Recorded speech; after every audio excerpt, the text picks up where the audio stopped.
সুবহানাল্লাহ, এখনো অনেক সুন্দর পানি দিতেছে, অনেক সুন্দর পানি। এটা হলো অটোমেটিক কল। পাওয়া গেছে বলতে এইরকম পানি নাই, পানি আসে না। এই যে দেখেন, এই যে পাইপ। আসসালামু আলাইকুম। তো আপনাদের মধ্যে আরেকটা নতুন ভিডিও নিয়ে হাজির হয়েছি। তো এই ভিডিওটি আমার গাছ বাগানে, ডিরেক্ট আমার একটা গাছ বাগানে। এটা অবশ্য গাছ বাগান না, কারণ এটা এই জায়গাটা পরিত্যক্ত একটা জায়গা, পরিত্যক্ত একটা জায়গা। আর এই জায়গা হলো আমার ধানের জমি। এই যে বিশাল বড় ধানের জমি। আর এখানে গাছ থাকার কারণে, এই যে এই গাছগুলা থাকার কারণে, বড় বড় গাছগুলো একটু দেখা না, এই যে এই গাছগুলা। তো দেখছেন এই গাছগুলা থাকার কারণে এখানে ধান একদম খুব কম হইতো। ধান খুব কম হওয়ার কারণে এই জায়গাটা পরিত্যক্ত, মানে একদম খালি থাকতো। খালি থাকার কারণে আমি ভাবছি যে এখানের মধ্যে গাছ লাগাই, এখানের মধ্যে গাছ বুনবো।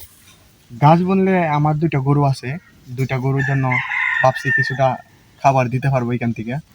তো প্রথম অবস্থায় মোটামুটি গাছ ভালোই হয়েছিল। এই যে এই গাছটা দেখতেছেন আপনি, এখানের মধ্যে কিন্তু এই গাছটা একটা বেস্ট একটা গাছ। এখানে কিন্তু এত বড় গাছ নাই। যখন আমি প্রথম লাগাইছি এর চেয়ে মোটা ছিল গাছ। এই যে এর চেয়ে, আমার সহ দেখেন, এর চেয়ে মোটা ছিল এই গাছ। কিন্তু এখন দেখেন গাছের অবস্থা।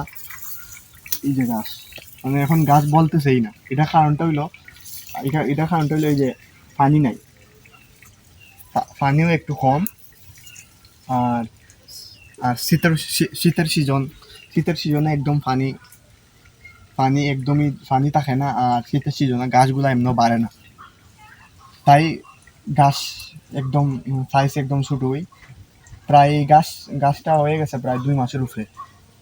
অনেক অপেক্ষা করতেছি যে গাছটা নিয়ে বলে, আর বলও নাই এই পরিমাণ বলও না থাকার কারণে গাছটা এখনো এইরকমই রয়েছে।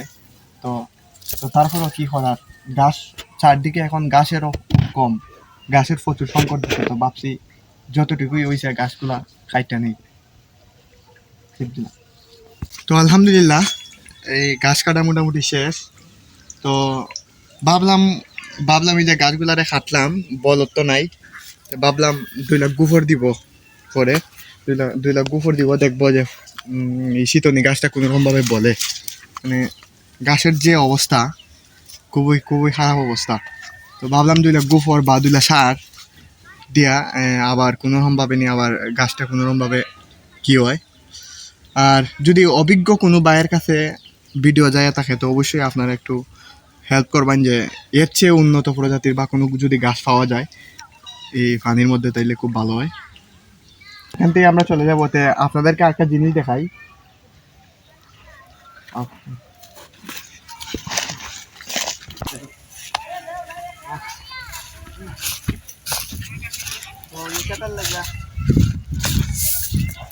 ক্ষেতের লেগে 2 লাখ দেওয়া হয় জমিতে, বাকি দিচ্ছিলাম আর কি।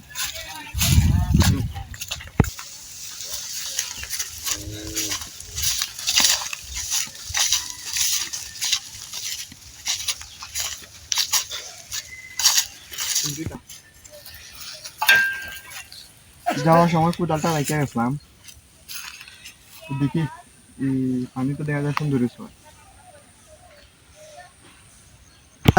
এই যখন এই ক্যাটটা যখন করি, তখন এখানের মধ্যে আমরা একটা গভীর নলকূপ বসাইছিলাম। গভীর নলকূপ বলতে আমাদের এখানে অটোমেটিক কলই বেশিরভাগ থাকে আর কি।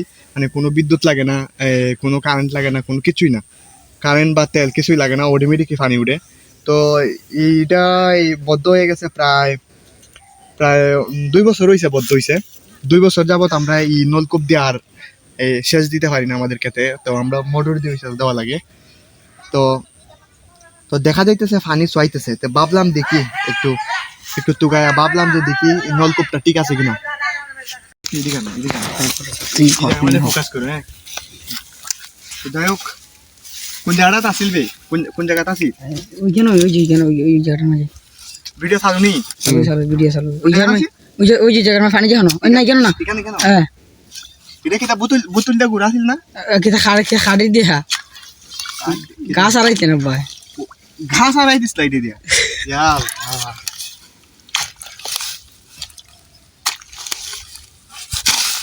আমার কি তো সে বানাবি দুইটা খুব ব্যবহার হচ্ছে না দেখি না গাছ না বদ্ধ করে বা না বদ্ধ করা লাগছে না এরা তো থাক বিদিকা দিকে আছে ও তো গভীর না তা না ও তো গভীর তো থাকার কথা না তো যাই হোক কোন জায়গাতে আমরাও আইডিয়া নাই কোন জায়গাতে আসিল এটা কোনো পানি হয় না ওই খালের ভিতরে একটা গাছ আছে বাহন করেনি অত নিন কেমনে গা হারিয়া কিতা ও তোর একটা সিংলা দিলাম তুমি কথা আইবিয়া আইনা যদি কি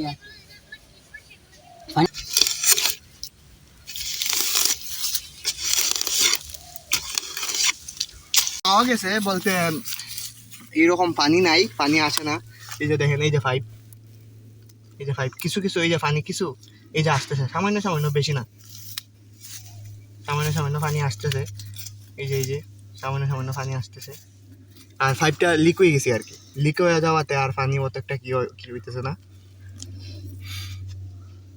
তো যাই হোক আপনাদেরকে ভালো করে দেখাইতে পারছি না 2 বছর যাবত মাটির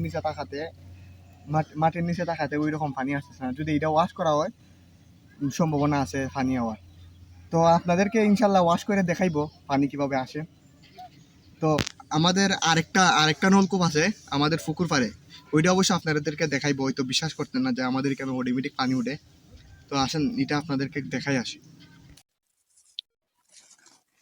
তো এইটা দিয়ে অত একটা পানি আসে না আমাদের ক্ষেতের যেটা তো আমরা এইটা দিয়ে কিন্তু একসময় কিন্তু পুরা এই সিজনে পুরা ক্ষেত করতে পারতাম এক্সট্রা কোনো পানি লাগতো না মানে এত পরিমাণ পানি দিত এইটা দিয়ে আমরা পুরা ক্ষেত করতে পারতাম আর এখন তো আমাদের সাইটে অনেকগুলা সেলু ফরাতে আর এইরকম পানি দেয় না আমাদের সাইটে অনেকগুলা সেলু আছে এই আমাদের বন্ধের যে সেলুগুলা এই সেলুগুলা একই লেয়ারে হয়তো পড়ছে একই লেয়ারে ফরাতে আর এইরকম পানি হয় না এই যে দেখেন এই যে পুরাটা কেচুক না এই জায়গাতে ভিজা এটা হলো এই আপনার এই যে গভীর নলকূপের পানি আমরা পুরা খেতেই করতাম এক্সট্রা কোনো পানি লাগতো না এখন তো এটার পানি ওই না সাথে আমরা আরো 2টা মোটর লাগাই আরো পানি পুরা খেত পুরানি লাগে এই অবস্থা যাই হোক সবাই ভালো থাকবেন সুস্থ থাকবেন আসসালামু আলাইকুম তো এই যে আমাদের পুকুর পাড়ে যেটা এই যে কত সুন্দর পানি আসতেছে এই যে এটাতে মোটামুটি একটু দূর যা দেখা এই যে এটাতে মোটামুটি পানি আসতেছে মোটামুটি পানি ভালো পানি হয় আর এটা তো সবসময় খোলা থাকে এটাও বদ্ধ ছিল যখন আমাদের এদিকে যখন প্রচুর পানি ছিল তখন এটা বদ্ধ ছিল বর্তমানে এখন খুলে রাখছি গাটটা না শুকায় তো এই যে অটোমেটিক পানি এক সময় কিন্তু এইটা দিয়ে অনেক পানি এটা দিয়ে আমাদের পুকুর ভরা যেত এত পানি দিত এটাও প্রায় হয়ে গেছে 5 বছরের উপরে তো 5 বছরের উপরে হয়ে গেছে এটাতে কিন্তু 5 ভর্তি পানি দিত তো এখন আর পানি এরকম দিতেছে না আমাদের এই যে পুকুর আমাদের ক্ষেতে যেটা দেখাইছি এটাতেও কিন্তু প্রচুর পরিমাণ পানি আসতো